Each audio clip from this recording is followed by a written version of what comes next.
Coach B hanging out here in Central Park, New York City with my good buddy Light Watkins, who's in town teaching meditation this weekend. Hello, sir. Hello. What's going on? All's well, brother. I thank you so much for joining us. You're welcome. On Coach B good to be Daily. here. Yes, it is. It's very good to be. It's a great day. To do a video bomb on Coach B Daily. Yeah, video bomb. Also, check out Light is doing daily videos as well, so you might want to check out his Daily channel. Meditator. The Daily Meditator. Okay, so here's what we're talking about today. You've been a long time fan of yoga. Yes. Okay. I used to go to LA and come visit, and we would do things like hike Runyon Canyon, and you'd have your whole calisthenic routine. Yeah. Okay, and that you're also a really good eater. I mean, you were what? Clean eater. Yeah. Clean eater, right? So ate really healthy, ate quote unquote clean, was avid exerciser, and you came with a goal. You had a new goal. What was that? Well, I wanted to, after working out for 15 years and not seeing a lot of progress. I mean, I felt strong, but I didn't really feel like I was, for all the working out I was doing, I didn't really feel like I was advancing as much as I could have. And so I knew I needed to change something up. I was missing something. Right. So yeah, that's where I started. Right. So we talked about it. Yes. And we stayed in high contact about things, and we changed a lot of variables in terms of how you eat, without betraying your underlying beliefs, which was a key thing for you. And then we also really changed your workout big time. So let's talk about the workout first, just to get it out, right? Well, I started lifting weights again. I didn't lift weights for years and years. Right. And then I went back to the gym just because I wanted to do something different from running. I was running a lot, and one of the things that helped a lot with my progress was I realized I was doing too much cardio, Right. and that I was doing too much of the same thing, and I needed to switch it up a lot more. And this stuff is obvious for people like you and people who do a lot of working out in the gym.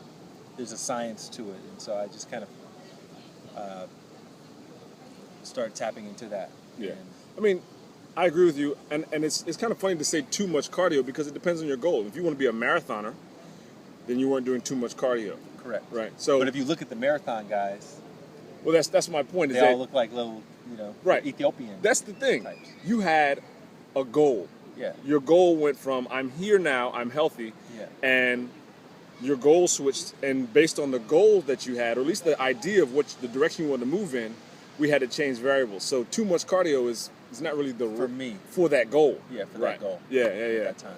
Yeah. So we switched your and the wrong kinds of cardio too. Right. Because then you showed me all about hits and high intensive interval training. And Right. So that helped a lot, and that's actually you still get it in, but it's a lot shorter and a lot more explosive. Right. Yeah. So that helped a lot. But really, it was the diet. The diet was really the missing key for me. Yeah. I just wasn't eating enough. Yeah. I was even eating a lot of times the right stuff because I started incorporating more protein into my diet. Right. But I was skipping breakfast a lot of days. I was skipping dinner, and I realized that how important it is to make sure you get every single meal. And if your goal is to increase mass to get every single meal, Right. and also to do some supplemental stuff as well. Right.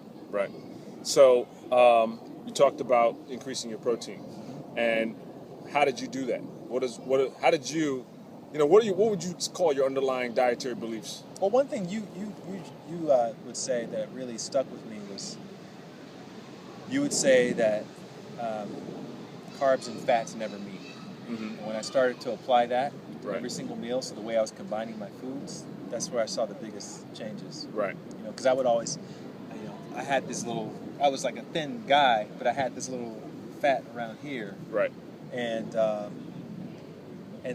realized that's one of the reasons why. It's because I wasn't really combining my foods properly. Right. So there's so much into that in combining the foods that you have to look at. You have to look at everything. Nothing is arbitrary when it comes to that. And that's what I tell people in my little meditation circles is that people think, I can just go sit down and just count beads one day and count my breath the next day. It's like, no, you're not going to make any progress that way. Right. Because you don't have any structure. Right. And it's all There about is a having science to it. structure and science. Yeah, there's an art to it, but there's also a science to it. Right. So then I figured, well, if that's the case for meditation, then it has to also be the case for working out. Right. And that's where, you were like the Light Watkins of working out. Congratulations. I'll take that. So, I learned a lot about establishing that same kind of structure. Yeah, yeah. So we turned up the protein. You were already eating tons of veggies and eating local, fresh stuff, drinking plenty of water. Yep.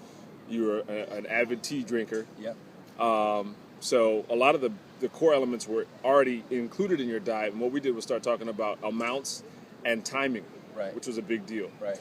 And so, like you said, turning the amounts up in the right proportions was a big deal, and in kind of plotting out what your new body would look like, and then also really challenging you and keeping those challenges coming in terms of your workout. Yeah. Yeah. I mean, I know the workout you did, and there's nothing about it that was easy. It was work every time. Yeah. But hey, 30 pounds in 6 months. Is nothing to sneeze at. That's 5 pounds a month.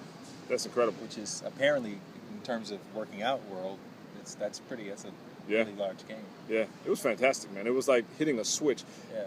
And it was. I almost was too big, actually. I wanted to buy trim new down. clothes? Well, I had to buy new clothes, but I felt like my back and everything was like. So I've kind of trimmed down. I actually got into an accident recently. I fell off my bike, and so I couldn't work out for 6 weeks or so. So I've kind of trimmed down again. But there's, before, if that happened, I would have been all panicking because I'm like, oh my God, if I just miss one day of working out, I lose a pound. Right. And so knowing that there's a science to it, you don't have to panic. You can relax about it because you know that you can get it right back. You know exactly the steps to take. And that's the beauty in having and understanding the sequence and the structure of the whole thing. Yeah. So I agree, man. And part of what we teach in our nutrition course is overlaps with stuff you teach.